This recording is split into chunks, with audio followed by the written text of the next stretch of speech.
Good afternoon, everyone. Today, I'm so happy to be here again, and I hope you join me now. If you join me now, and if you came earlier and you didn't see me, because I had some internet issues, and now I'm glad it's solved, and we can go live.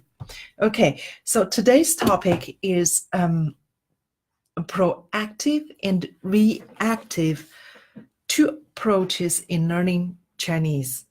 So those are the two ways we can use in learning Chinese. And probably you have already used them, one or two, one of them or both of them in your own Chinese learning. Well, when we learn any foreign language, without much thinking, we would have used one of the two, or maybe both, in our learning. But today I want to talk about them a little bit in details, so you know the difference, and maybe you can use them with some awareness. Okay. By the way, my name is Sophia Xiong. I'm the founder of ChineseForKids.net, and my goal is to help teachers and parents to get the kids to learn Chinese, Mandarin Chinese, of course. Okay, my website is ChineseForKids.net. If you want to learn more, you can go and visit that. All right, let's dive in. So the two approaches of Chinese learning. One is proactive. The proactive way means to create or controlling a situation rather than just responding to it after it has happened. So basically, you are trying to control a situation. You want to predict what's going to happen in the situation, what language, what vocabulary, what sentence structure, what questions and answers in one situation. That's called proactive. So what does reactive mean? Reactive means acting in response to a situation rather than creating or controlling it. So if we say proactive approach happens before the situation actually happens, reactive happens when the situation is happening. So during the situation, you try to stay reactive. You act in response to the situation. So when the situation changes, your response will change as well, and that is reactive. Many times when we talk about approaches to learning, we say proactive way of learning is much better than reactive. But in terms of language learning, actually both are quite important. We cannot say you can always be proactive and not to be reactive. But we can also never say stay reactive and not to be proactive. Actually, a combination of both will work the best. So let's have a look at a situation. Let's say if we go to a grocery shop, what's going to happen? Well, in a foreign country, or if you try to practice your foreign language, you will try to come up with you will prepare something before you go to a grocery shop. So maybe you want to have a list of the items you want to buy. Maybe you want to have some sentences like asking for the location of the items or asking for the price of the items written down on a piece of paper before you go to the grocery shop. So in that way, you will have something in your hand to help you to ask, to create a conversation, even to establish the image of the objects you want to buy to the vocabulary in your head. That's a great way to be proactive. So those vocabulary, once used, they can become very easy to be memorized, to be remembered. So not only the vocabulary, the words, the phrases, or even the sentences, when you use them and you use them in a dialogue with somebody, you will remember those vocabulary, the words, phrases, or sentences much better. Okay. However, we will try to stay proactive, but there's a little drawback.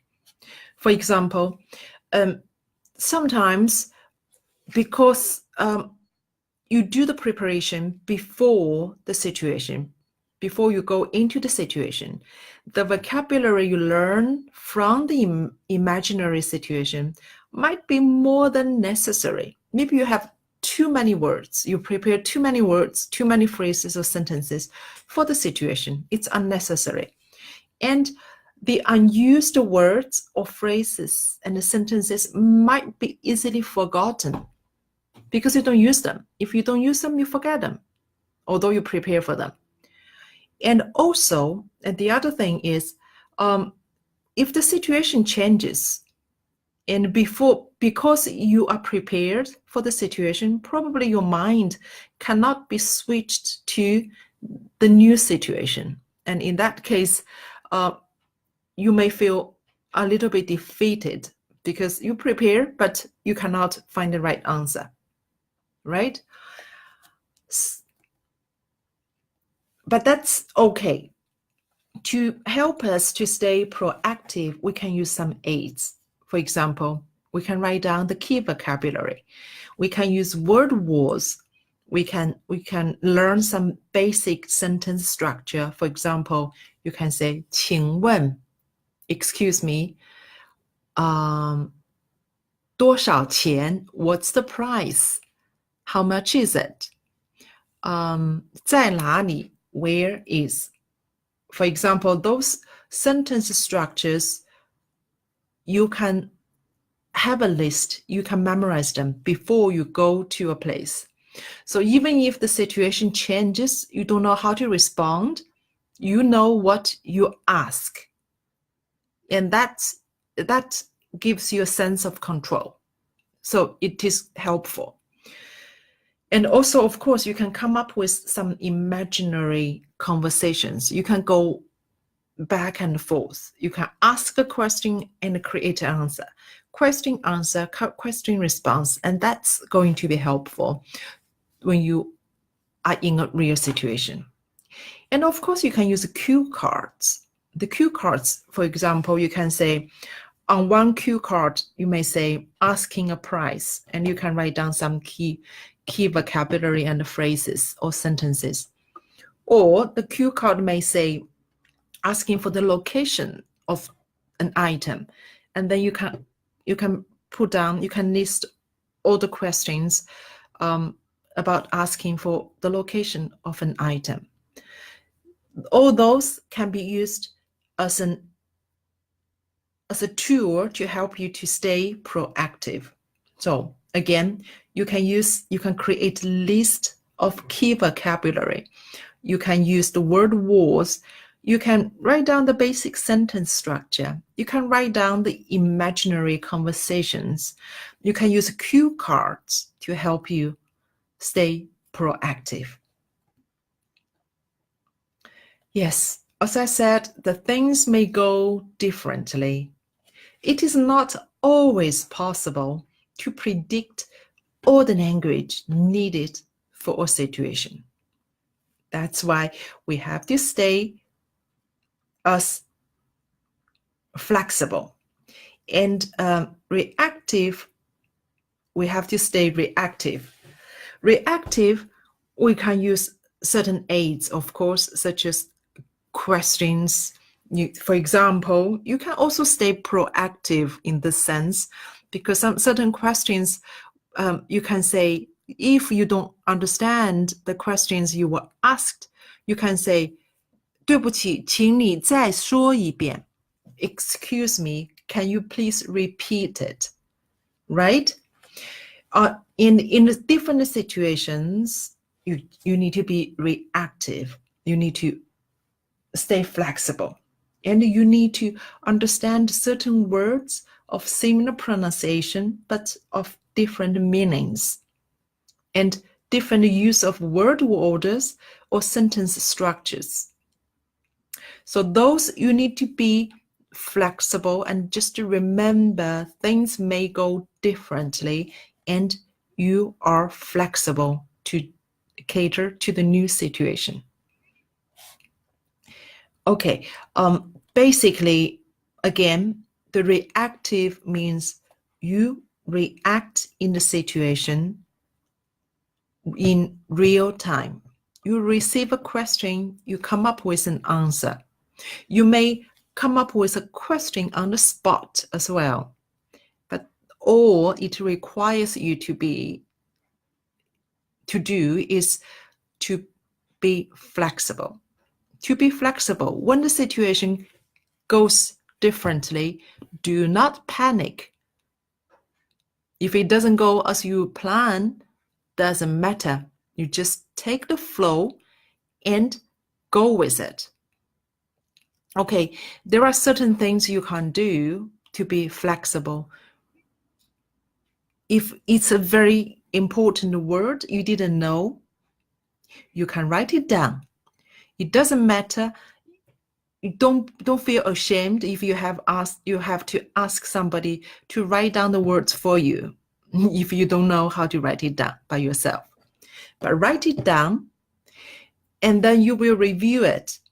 All the words you couldn't find on the spot will be remembered. Trust me.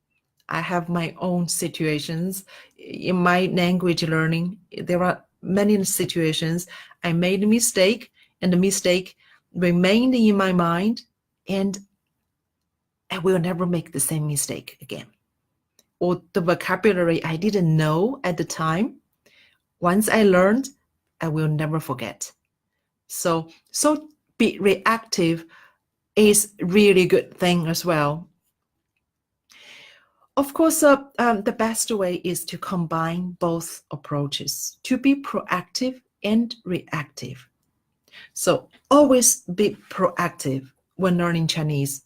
Be prepared and anticipate the conversation or scenario.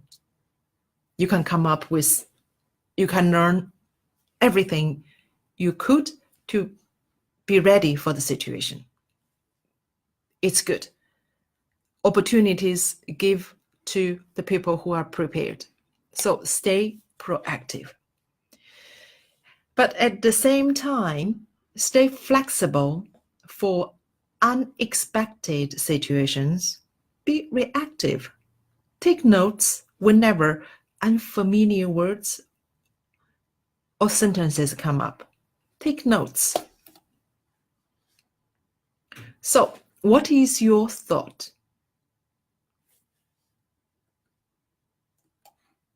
Any ideas on how to use both approaches in and outside classroom? Or maybe in your own learning situation if you are a student.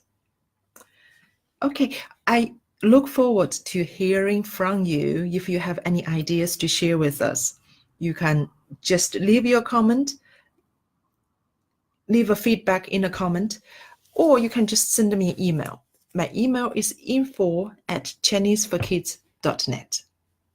Okay, thank you. Thank you for joining me for today's lesson. For more Chinese for Kids learning and teaching materials, please visit chineseforkids.net. If you want to get a sample of a Chinese vocabulary study guide, you can go to chineseforkids.net/yao, Y-A-O. Okay, that's it for today. I will see you next Tuesday. 再见，下周二见。